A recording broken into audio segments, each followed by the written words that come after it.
Welcome back to See, Hear, Feel. Today, it's very exciting. I have one of my friends who I've known the longest here with me. Her name is Bess Siegal. Bess Siegal is a talented, intelligent, and savvy small business owner who has developed large-scale web applications, educational apps, and currently builds websites for authors and small businesses. She attended Princeton University, is married with 3 children, and founded SiegalWorks.com. A link to that will be in the show notes.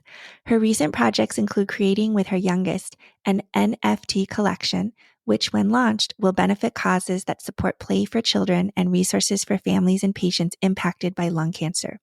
She herself is a stage 4 lung cancer survivor and shares her story to help others, and I will put links in the show notes to 2 of her articles. Welcome to Bess. Thank you, Christine. It's lovely to be here. Your whole journey, I think, is really inspiring. And I did not twist Bess's arm at all. For the pathologists out there, the tissue diagnosis and biomarkers are so important.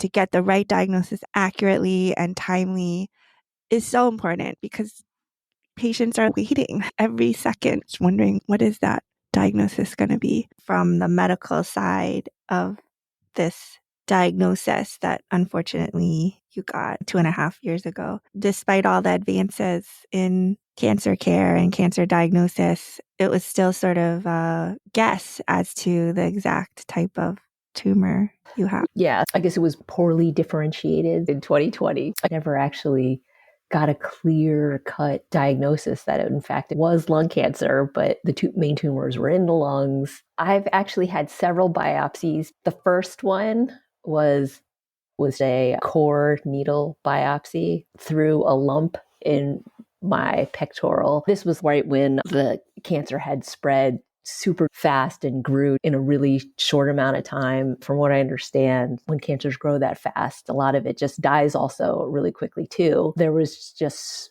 probably just too much necrotic tissue in there so that it wasn't able to be properly gene sequenced. But my biopsy and liquid biopsy had both shown that I had a high PD-L1 expression, which made me a good candidate for immunotherapy. A little bit later, after I had already started chemo, I went in for another biopsy, a bronchoscopy. The CT scan before that actually showed that the chemotherapy was doing its job in reducing some of the tumors. This interventional radiologist sampled, I think, 4 nodes, but it turns out that those were also not enough live cells to even send off for biomarker testing. The doctor said, let's consider this a win, that the chemotherapy is doing its job. And the immunotherapy has basically been doing a really good job.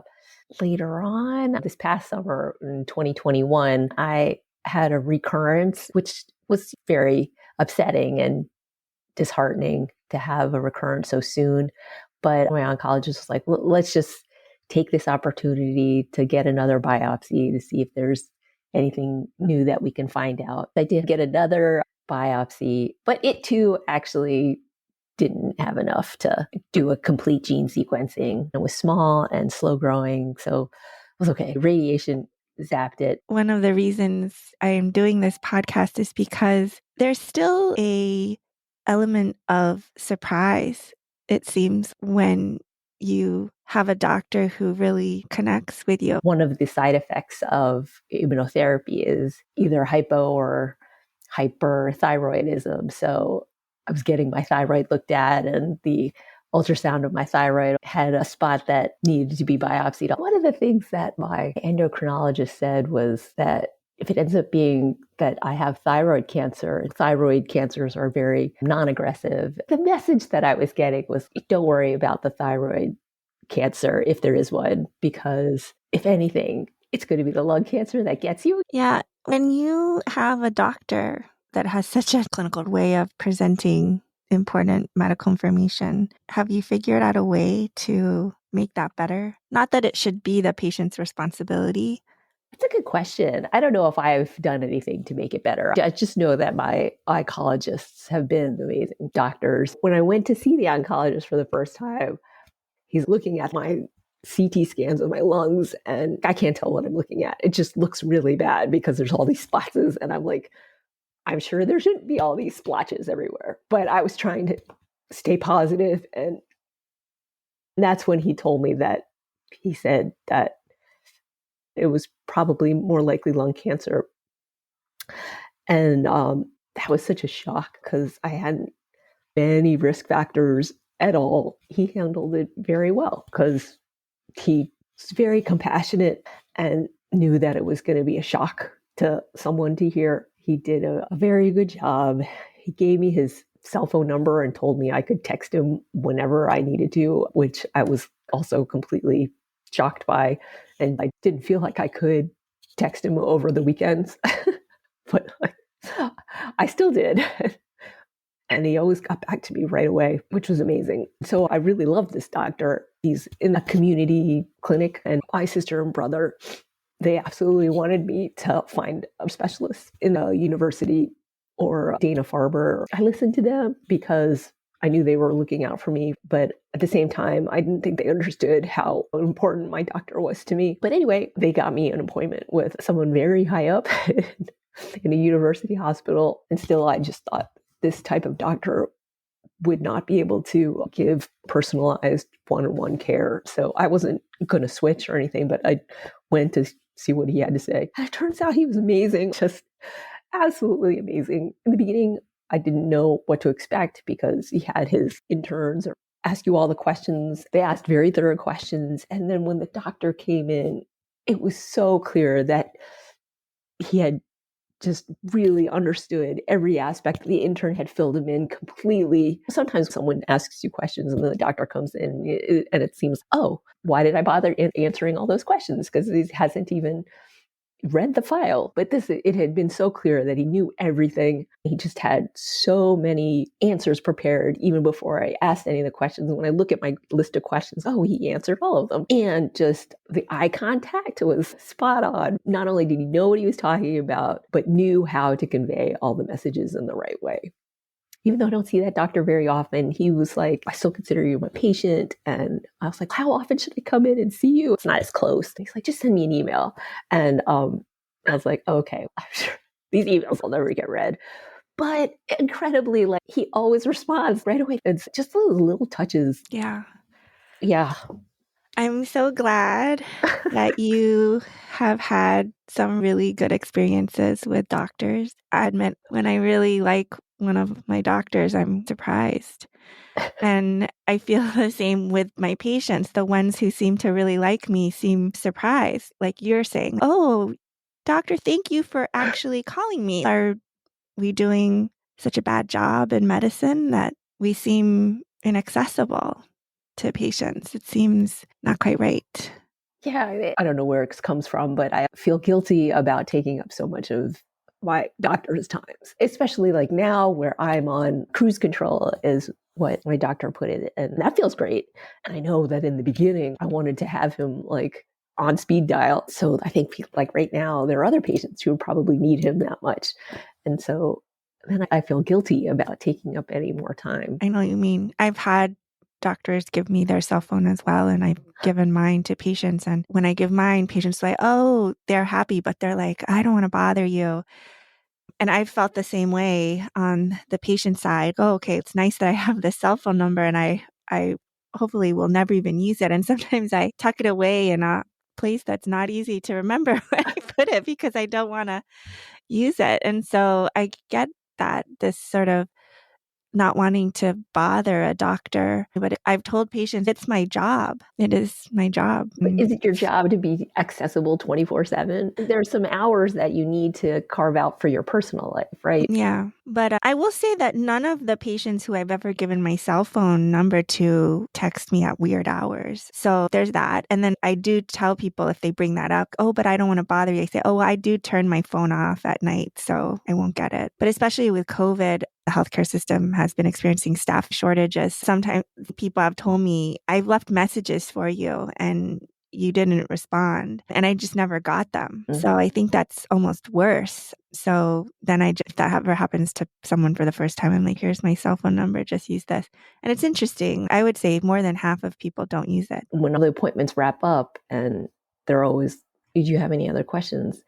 You never remember anything until after the appointment's over. Oh God, I should have asked this. And then you have to wait till the next appointment to ask. So it's hard just being able to sit with a doctor to relax and feel at ease so that you can come up with some coherent questions. Yeah, I think that's a good point. It's very easy for me when I'm wearing my doctor hat to forget how scary it can be as a patient. You don't know what's going to happen and you don't know what's very routine to the doctor in terms of even what tests to order and then what they would expect in a good case versus a bad case or like an okay case. You don't necessarily know.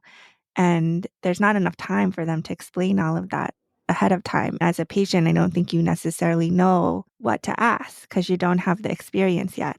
And then as you get results and you're experiencing it in the moment, then that's when you have questions. And then if you don't write them down, then you're going to forget. I'll forget to ask. I remember when I was taking my son to appointments that I would feel very anxious about.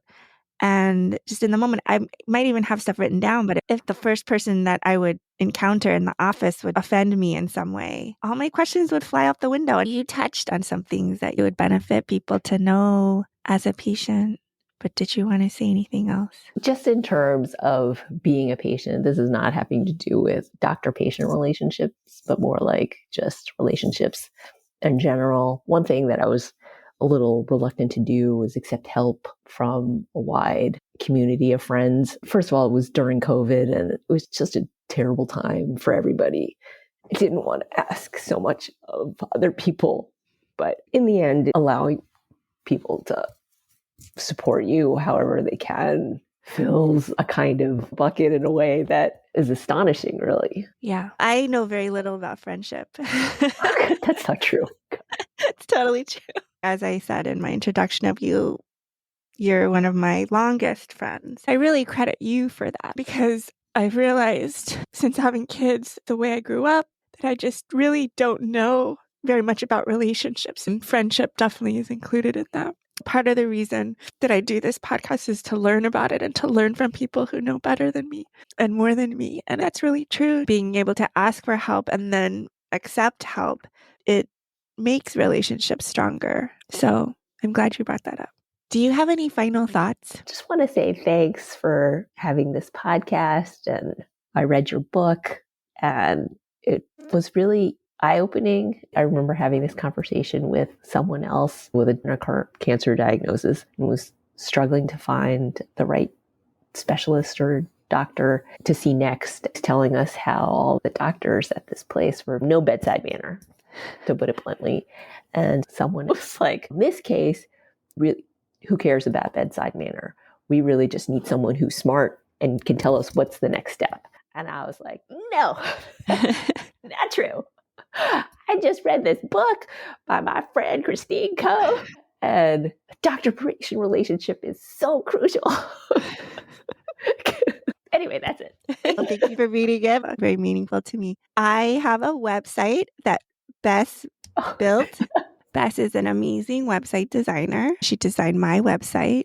And this podcast would not be happening if it weren't for Bess, because one of her kids actually helped me. I do realize the power of friendship because I wouldn't be able to do some of the things that I do without you. Oh, thanks. I was happy to do it.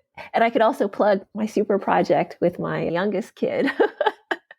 I'm just really happy to get to assist her in this and put it into fruition. She did a lot of the artwork for it, and I did all the coding. That's amazing. You're amazing. Thank you.